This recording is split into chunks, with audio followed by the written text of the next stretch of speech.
the trip to Haiti, I've been asked a ton of times, how fun was Haiti? And I don't think fun is the right word. It was an amazing experience. I think what our players have done there the last 2 years has been nothing short of phenomenal. I don't think any of us really can understand the gifts that we have here until you experience something like that. For all of us, it made the world bigger.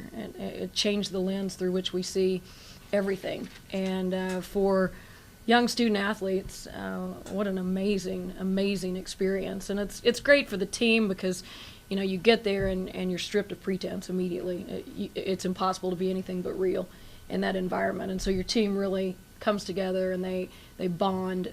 But then beyond that, they also really get firsthand experience serving in the purest form. And if you're 18 or 19 and can learn that and stick it inside of you for the rest of your life, then college is pretty much doing what it's supposed to do. Do you see them mature not only in their decision to go do that, but the things that they did for that week?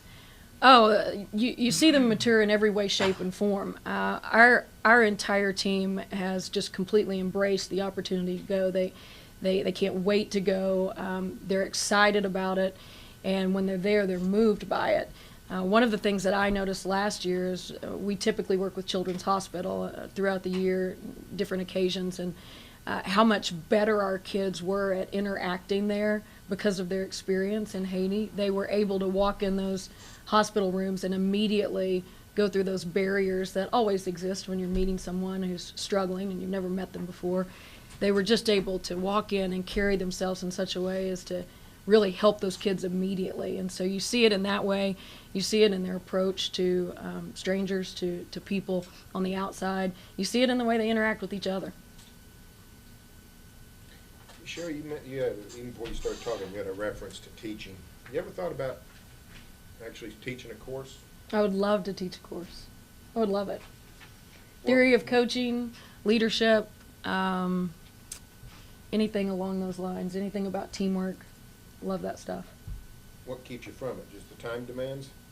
Yeah, and having kids. I think as my kids get older and finish their athletic careers, I guess Colton's is, I guess it's over. He's a scout player. He would hate to hear that on the news, but sorry, Colt, it's over. Chandler obviously is still in high school, and so following her, you need every spare second you can get. But when they're both finished, yeah, I would love to teach. Would love it.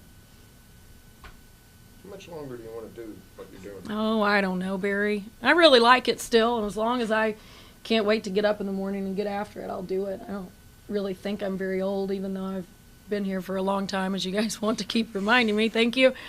But I still have a passion for it. I have a passion for the kids. I think about it all the time, even if I'm not working. I'm thinking about how we can do things better. I love it, and as long as I feel that way about it, I'll do it. And the moment I don't feel that way about it, I won't do it anymore.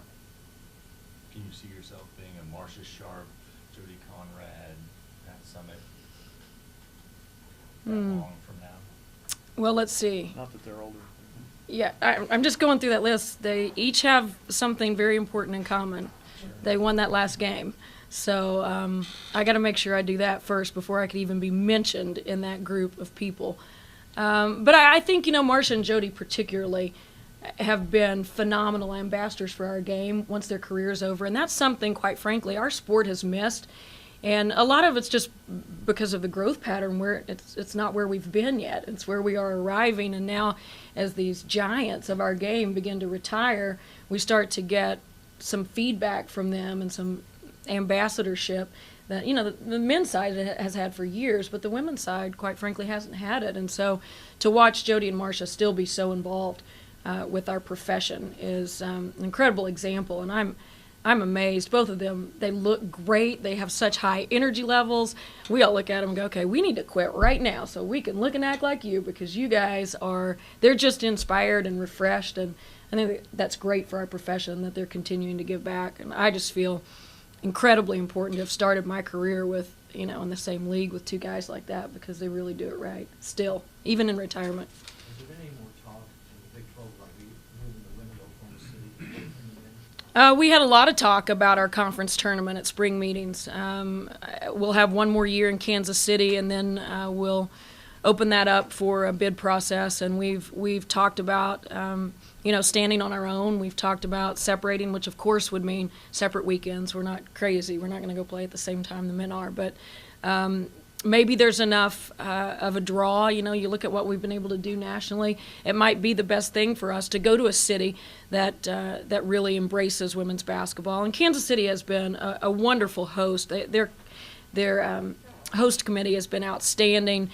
We just have not had the public draw there that we would like to have and that we expect to have for our conference tournament. What's your preference? Well, obviously, I'd like to have it at the Lloyd Noble Center, but if we can't do that, we'll take Oklahoma City and Bricktown. No, I think if you ask anybody in our league, the 2 years that we were in Oklahoma City, it's the highest attended championships, the atmosphere, not just for the championship game, or not just for the games where we were playing, but across the board, just the fevered pitch from the fans in terms of women's basketball was different than it's been anywhere. And I think any coach in our league who's telling you the truth would attest to that. Well, do you prefer to get away from the men, split it up? Oh, you know what? I don't really have a huge preference about that. I just want a city to embrace women's basketball, whatever that is. If it's, I don't care where it is.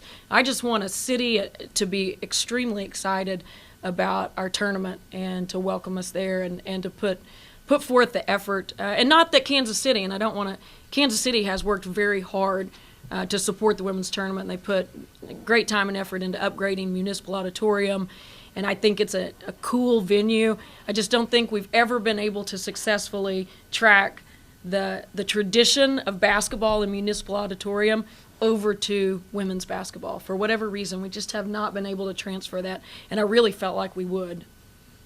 Is there talk, Sherri, still talk about moving the women's season back? Oh, yeah, there are those discussions. Is that anywhere close to happening? Or? I don't think it's close, Barry. I think the discussions are starting to make more sense. They're built on some logic and a foundation that actually has a chance now. Early on, the conversations were just all over the board, things that could never, ever happen. But I think there is a strain, if you will, of thought out there that says, you know what, the women's game can stand on its own, and part of that might mean having a season that is their own, that is different from men's basketball. And so those conversations remain.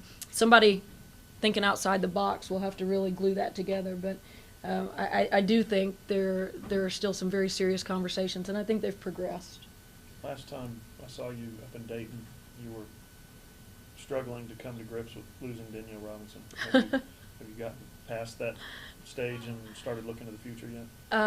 Oh, yes, I'm definitely looking to the future. I don't know that I'm past that stage of struggling with the loss of Danielle Robinson either. I don't, when a kid quarterbacks your team like that for 4 years, you're just going to go through a period of withdrawal. And I don't think that's really hit me yet. It won't until we get on the floor in October and November. I think the thing about Dee that people on the outside don't really understand is how great she was in practice every day. That's what I'm worried about. Who's going to lead our practice every day? Who's going to make sure everybody's ready and competing? Because that's what she did so remarkably well for her entire career. So as far as finding somebody to run the point, we'll figure that out. And we've got plan A, plan B, plan C, and all of the above. So maybe we'll check one of those boxes. Has the success of the Thunder, it's been great, obviously, in the state, but has it hurt the college game at all, or is women's basketball a completely different entity in that regard, or is there some sort of, or is it good? I have a very strong feeling about that, and it's obviously just my personal take on it, but when I watch the Oklahoma City Thunder, I see team. I see basketball at its best. You cannot watch them without appreciating the sport, the game, all the nuances that make us want to pull for somebody. And why do you think the arena's full all the time? They're great marketing people, and all their strategies were on point, but those guys played together, and that's what is attractive to people. And so I don't think it's ever a bad thing to have that out there. And what I feel now is that we have a city who is basketball crazy. They love the sport. And so in early November, when we start playing, basketball people are going to want their basketball fix. And so they can come right down I-35 to the Lloyd Noble Center and get it at our gym until the Thunder roll around again. And I just think anytime you have a team that handles themselves as they have and performs with such purity as they have, that is nothing but a good thing.